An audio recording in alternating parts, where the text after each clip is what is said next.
தற்போதைய காலகட்டத்தில் மக்களின் தேவைகளில் முக்கிய இடம் பிடித்துள்ளனர் வங்கிகள். தொடர்ச்சியாக மக்களுக்கு பல்வேறு விதமான புதிய வசதிகளை வழங்கி வருகிறது. அந்த வகையில் மக்கள் எளிமையாக பண பரிவர்த்தனை மேற்கொள்வதற்காக வங்கிகளில் கொடுக்கப்படுவதுதான் ஏடிஎம் கார்டுகள். அந்த வகையில் வங்கி கணக்கு வைத்திருப்பவர்கள் அனைவரிடமும் ஏடிஎம் கார்டு இருக்கும். ஏடிஎம் கார்டுகளின் பயன்பாடு மக்களின் வாழ்க்கையை எளிதாக்கியுள்ளது. அது மட்டுமல்ல, ஷாப்பிங் செய்யும் போது கையில் பணம் வைத்திருக்க வேண்டும் என்ற அவசியமில்லை. டெபிட் கார்டுகள் இருந்தாலே போதுமானது.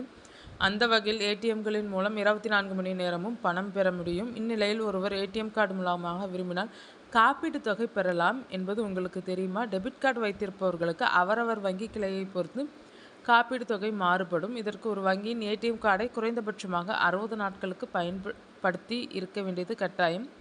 அந்த வகையில் நாட்டில் உள்ள அனைத்து பொது மற்றும் தனியார் வங்கிகளும் ஏடிஎம் கார்டு வைத்திருப்பவர்களுக்கு அவசர சிகிச்சை மற்றும் விபத்து மரணம் கவரேஜ்களை வழங்குகின்றனர்.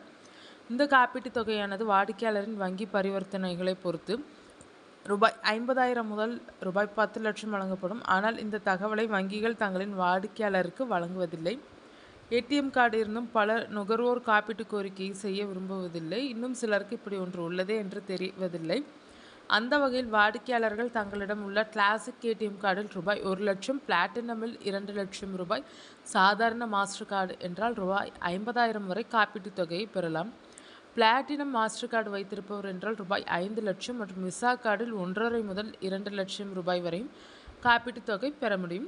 பிரதான் மந்திரி ஜன்தன் யோஜனா திட்டத்தின் கீழ் கணக்கு தொடங்கி ரூபே கார்டு பெற்றிருக்கும் வாடிக்கையாளர்கள் ரூபாய் 1 முதல் 2 லட்சம் வரை காப்பீடு பெறுவார்கள். ரூபாய் 5 லட்சம் வரை கவரேஜும் பெறலாம். மேலும் விபத்தில் சிக்கியவருக்கு ரூபாய் 50,000 கவரேஜ் கிடைக்கும்.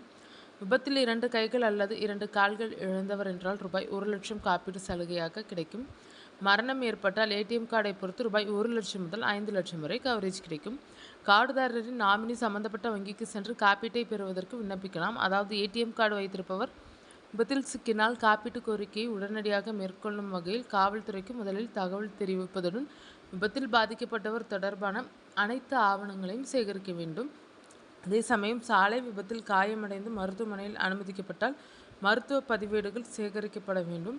பாதிக்கப்பட்டவர் இறக்கும் பட்சத்தில் பிரேத பரிசோதனை அறிக்கை, போலீஸ் அறிக்கை, இறப்பு சான்றிதழ், தற்போதைய ஓட்டுநர் உரிமம் போன்ற உரிய ஆவணங்கள் அனைத்தையும் வங்கியில் சமர்ப்பிக்க வேண்டும். பின்னர் அவை அனைத்தும் சரிபார்க்கப்பட்டு பாதிக்கப்பட்டவரின் கார்டு வகையை பொறுத்து வங்கிகள் பாதிக்கப்பட்டவருக்கான காப்பீட்டுத் தொகையை வழங்கும்.